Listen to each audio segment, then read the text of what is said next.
Les amis, bienvenue dans cette nouvelle vidéo. Aujourd'hui, on va parler de la Mazda 2 hybride qui se trouve derrière moi et je remercie le groupe Minicone et Anthony pour ce prêt. Comme d'habitude, c'est ancré, ça, c'est sûr. Vous l'avez reconnu, c'est une Toyota Yaris avec les Canadair, puisqu'il y a un feu pas très loin. Merci à eux, merci aux soldats du feu, à nos pompiers et à nos pilotes de Canadair, à nos sauveteurs, à tout le monde qui bosse sous cette chaleur et d'autant plus quand il y a le feu. Vous l'avez reconnu, c'est une Toyota Yaris badgée Mazda, très peu de différence, mais on n'est pas sur la dernière version puisqu'elle a été restylée pour se différencier un petit peu plus et avoir un petit peu plus l'âme Mazda, notamment à l'arrière. Cette barre sur les dernières versions devient couleur carrosserie et non plus noire comme ça, donc elle se différencie un petit peu plus de la Toyota Yaris. Donc Mazda 2 qui reprend absolument toutes les caractéristiques de la Toyota Yaris. Ça permet à Mazda de proposer une version hybride de sa petite voiture. Donc il y a également la Mazda 2 classique qui reste dans la gamme. Désolé, il y a un petit peu de bruit. Il y a l'ombre, mais il y a du bruit. Donc voilà, c'est compliqué de trouver des endroits tranquilles. Donc on est sur la version 116 chevaux. Donc elle bénéficie d'un 1,5 litre 3 cylindres de 92 chevaux et le reste en électrique grâce à une batterie.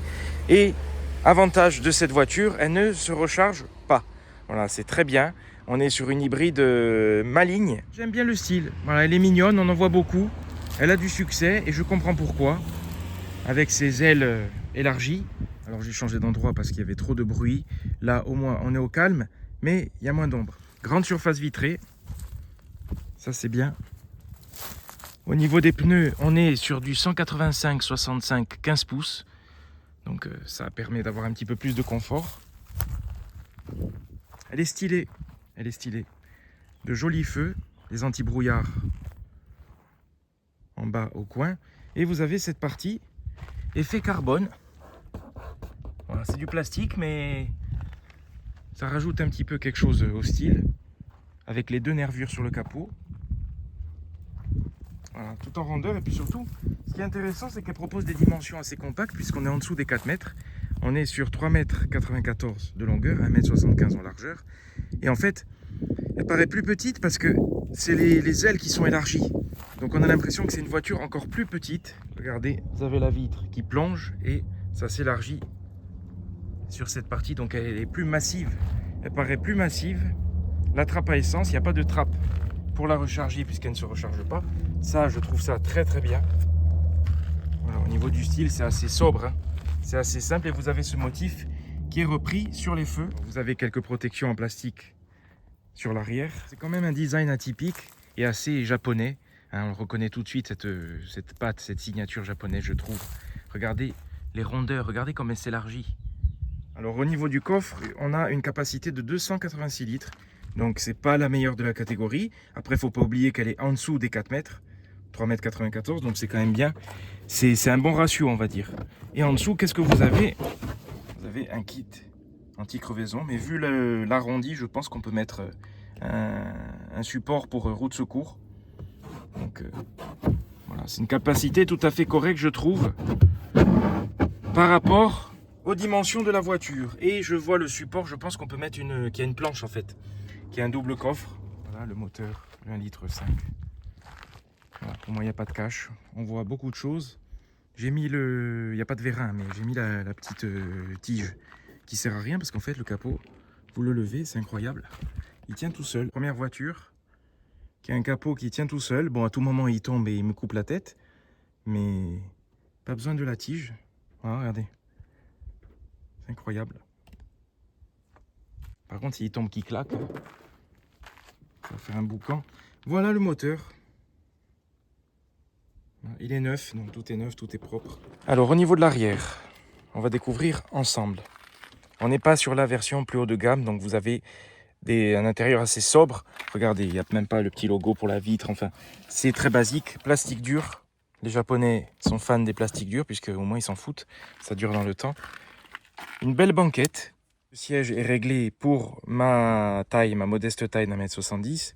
Il y a quand même assez de place aux jambes. On va monter. Alors par contre, voilà, tout de suite, pour monter, la porte est assez étriquée. Alors elle est grande, elle est haute. Mais au niveau largeur, c'est assez compliqué de rentrer. En même temps, on est sur une voiture qui mesure moins de 4 mètres. Alors, ça, j'avais ça sur le Suzuki Ignis. La banquette est vraiment très inclinée. Hein, elle n'est pas comme ça, elle est plutôt comme ça. Très inclinée, forcément pour gagner en place. Et le dossier est assez droit, par contre il est creusé. Donc c'est assez confortable.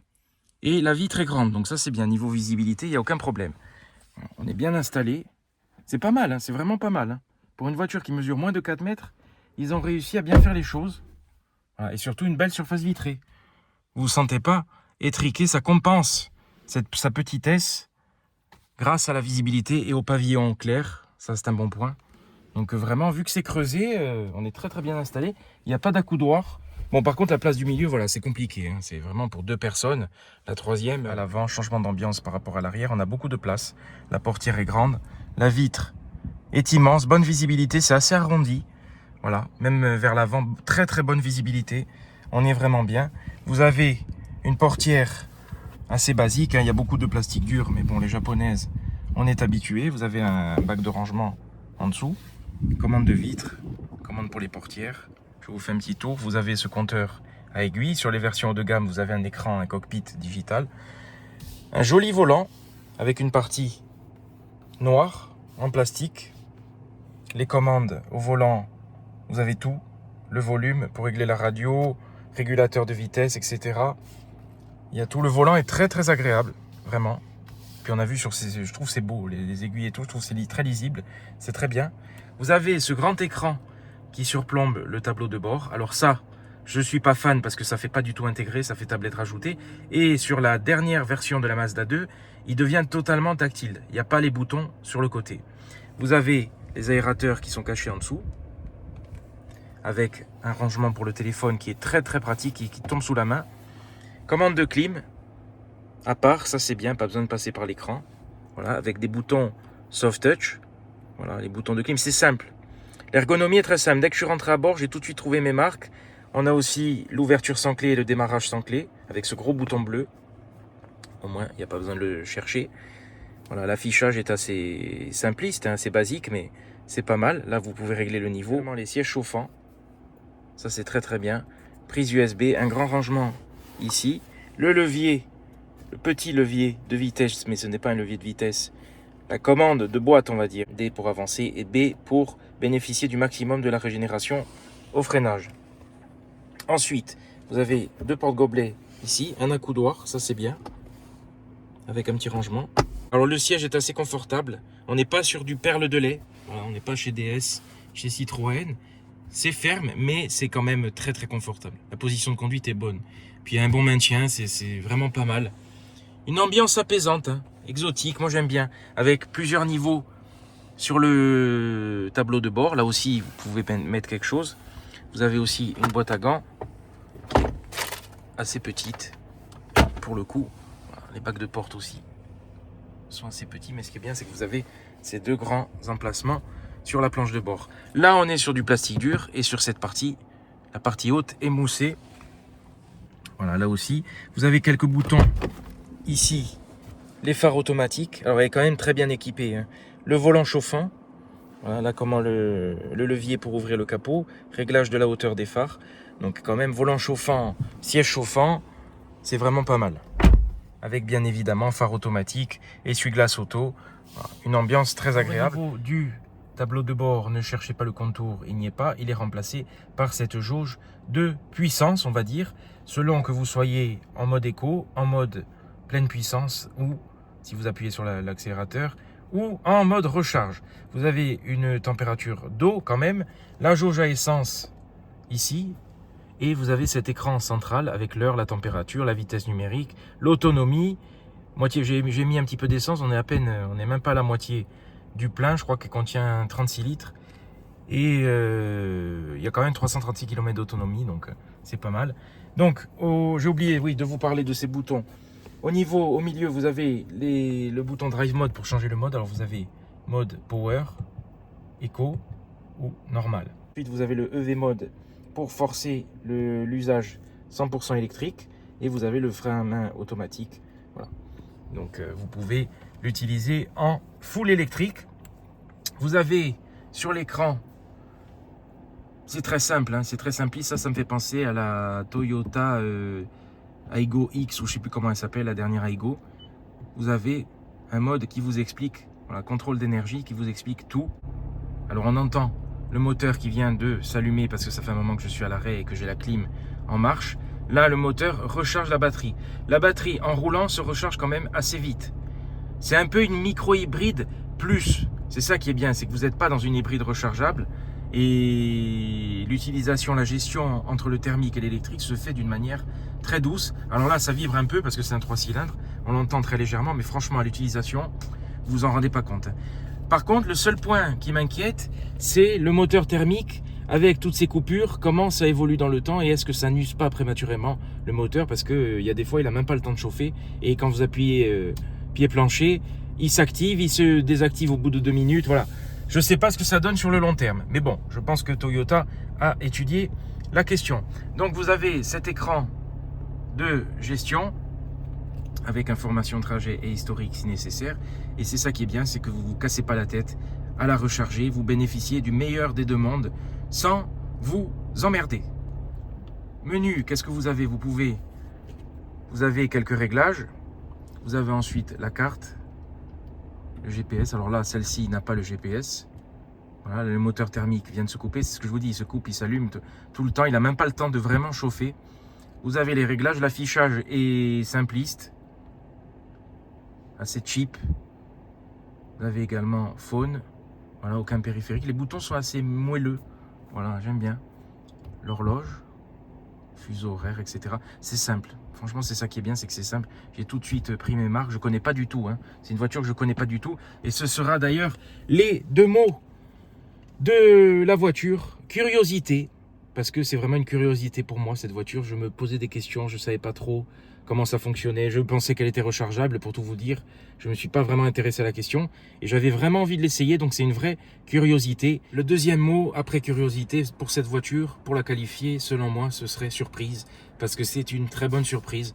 Vraiment, elle est super agréable à la conduite. Au quotidien, en daily, c'est une voiture exceptionnelle, vraiment. Voilà.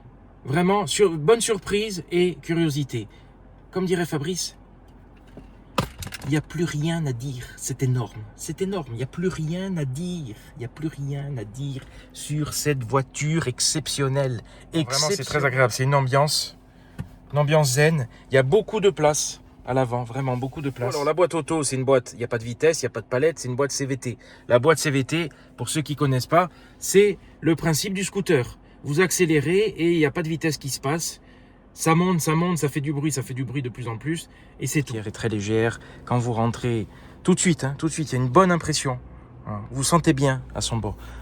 Bon là, une poignée assez stylisée, mais au moins facile à prendre. Avec cet effet, c'est du tissu. Hein. Voilà. On sent qu'on est dans une japonaise. Quand vous rentrez dedans, vous sentez que vous êtes dans une japonaise. Mais c'est pas mal. Franchement, c'est pas mal. Les aérateurs sur le côté, ça s'incline un petit peu, ça se courbe. Et puis au moins, ceux du centre sont masqués. Le bouton de warning, tout de suite accessible et qui est physique. Hein. J'en ai déjà parlé dans les vidéos. Les boutons tactiles en warning, ça n'existe pas parce que le tactile, c'est pas forcément bien. Là, au moins, il tombe sous la main. L'affichage, j'aime beaucoup. C'est très beau. Vraiment, je suis bluffé par les capacités de cette voiture. Parce qu'elle a tout. Elle a tout. Elle est confortable, économique, assez pratique, compacte. Hein. La gestion hybride se fait d'une manière très fluide. Donc, c'est pas embêtant. Là, par exemple, le moteur thermique se rallume. Voilà. C'est dommage, par contre, que vous ne puissiez pas forcer le moteur thermique. Je ne sais pas si je mets power, s'il va rester allumé ou pas. Je pense qu'il va s'éteindre quand même. Parce que vous pouvez activer le mode full électrique, mais vous ne pouvez pas forcer le thermique pour le laisser, par exemple, chauffer. C'est ce que je fais sur la DS. Hein. Vous savez que j'ai la DS4. Moi, je la mets en sport, comme ça, le moteur thermique, le matin, il s'allume, il chauffe, je le laisse chauffer, et à la rigueur, je passe en hybride un petit peu plus tard. J'ai horreur du moteur qui se coupe, c'est psychologique. Hein. Après, bon, voilà, moi, on m'a toujours dit un moteur comme ça qui se coupe tout le temps, c'est pas bon pour l'usure, il n'a pas le temps de chauffer. Voilà, dites-moi ce que vous en pensez en commentaire, mais je trouve que là, il se coupe vraiment très, très fréquemment, donc bon. Il y a quand même beaucoup de plastique dur, hein, japonaise oblige, mais il n'y a pas de bruit parasite, ça craque pas. Je trouve que c'est pas mal. L'assemblage est très bon sur les japonaises, toujours. Hein, regardez, je vous en ai déjà parlé dans les vidéos, l'alignement du pare-brise qui est symétrique. Voilà, sur certaines voitures, même haut de gamme, des fois vous avez ces montants qui craquent. Là, pas du tout. Donc, l'assemblage sur les japonaises, point fort. C'est toujours assez bien, voire très très bien. Le rétroviseur est grand et vous voyez, la partie bombée, l'aile arrière. Voilà, on est sur une voiture assez arrondie, on dirait un petit œuf. Alors, il y a la caméra de recul, ça ne bipe pas, c'est dommage. Par contre, la qualité est moyenne, voilà, très moyenne.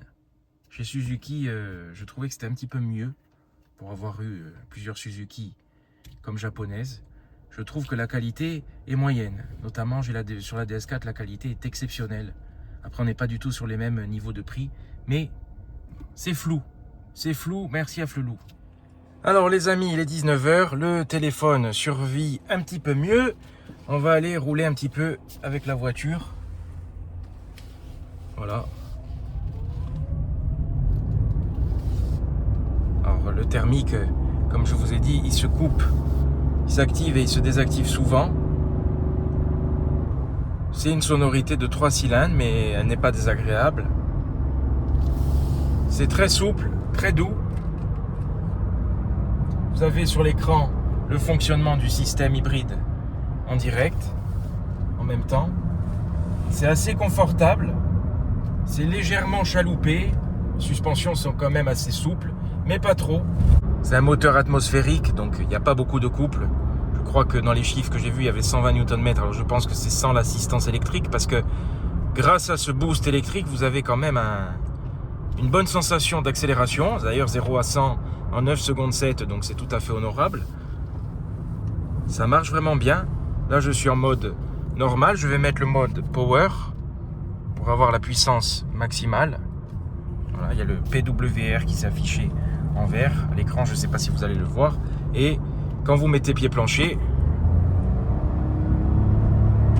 ça relance très bien. Alors, la sonorité particulière, puisque c'est la boîte CVT, donc il n'y a pas de passage de rapport. C'est comme un scooter. Donc au début c'est surprenant, il faut s'habituer. Bonne tenue de route, la direction est agréable. Elle se raffermit un petit peu en mode power. En mode éco, elle est beaucoup plus souple.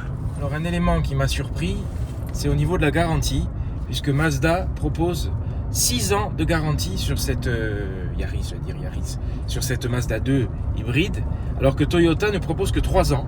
Allez savoir pourquoi, je ne sais pas. Donc avantage Mazda sur ce point-là, 6 ans de garantie pour cette voiture qui a une bonne fiabilité, hein, forcément. Vous voyez, la batterie c'est déjà rechargée un petit peu, puisqu'il y a quand même pas mal de descente. J'ai beau être en mode power, ça ne joue pas sur le niveau de recharge, au contraire, ça recharge très très bien. C'est très efficient. Et là, si on accélère un petit peu, il n'y a personne derrière, pied plancher. Alors il y a le temps de latence, puisqu'il faut que le moteur thermique redémarre, il y a une petite seconde de latence. Et puis là, on va le faire, il y a quelqu'un derrière.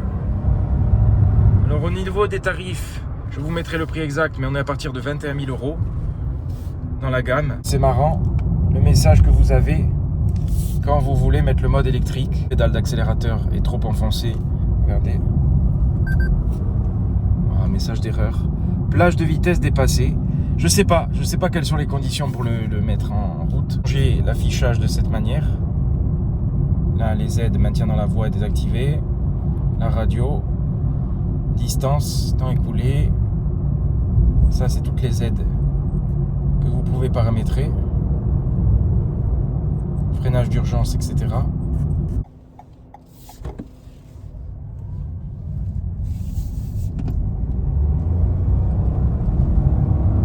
Agréablement surpris par la visibilité. Voilà, les vitres sont grandes et c'est rare à notre époque d'avoir des voitures neuves avec d'aussi grandes vitres. Elle est assez arrondie, on dirait un œuf, on dirait une bulle. C'est un design clivant. Alors je suis passé en mode éco. Du coup, l'accélération est beaucoup plus molle, la direction est plus souple. Voilà, la voiture est un petit peu étouffée pour économiser. Mais bon, au final, vous la poussez plus. Ce n'est plus du tout le même ressenti. Attachante, très attachante cette petite voiture. refait un tour de la voiture. Avec ce cadre, même si on a le soleil dans la gueule, c'est beau. L'ambiance de la Mazda, c'est une ambiance apaisante. La sortie d'échappement est là et la sonorité est pas dégueulasse. J'ai sorti le panneau, on se croirait à l'école. Sortez vos cahiers et vos stylos, c'est parti. Mazda 2, hybride, 1,5 litre CVT 116 chevaux. Voilà, vous avez la fiche technique de cette voiture avec les options et le tarif du modèle présenté, 27 350 €, elle est neuve. 92 chevaux, c'est ce que je vous ai dit en thermique. Le poids vide qui est surprenant de 1105 kg, donc c'est quand même très léger. Et l'accélération 0 à 100 9 secondes 7. 1105 kg pour une hybride. Voilà, pas besoin d'avoir des voitures de 2 tonnes. C'est une hybride cohérente. Voilà, on est sur une voiture cohérente. Et ça, c'est bien. C'est l'hybride que j'aime, vraiment, parce que c'est pas embêtant, c'est pas contraignant, même au niveau des aides, elle bipe pas trop, elle est pas embêtante. Une bonne voiture. Hero Relsan, elle est basique, simple, basique, mais tellement complexe dans son système hybride. Là, c'est du Toyota, et dites-moi si ça vous fait pareil, mais je trouve que l'écran central me rappelle les Renault, la Clio, etc., la Clio 5. Voilà. Rien que l'écriture, la typographie du Echo qui est écrit, et le format rectangulaire de cet écran central, ça me fait vraiment penser à une Clio, une Renault, voilà. Donc, petit clin d'œil à Renault et à cette vocation simple aussi. On est sur des marques généralistes.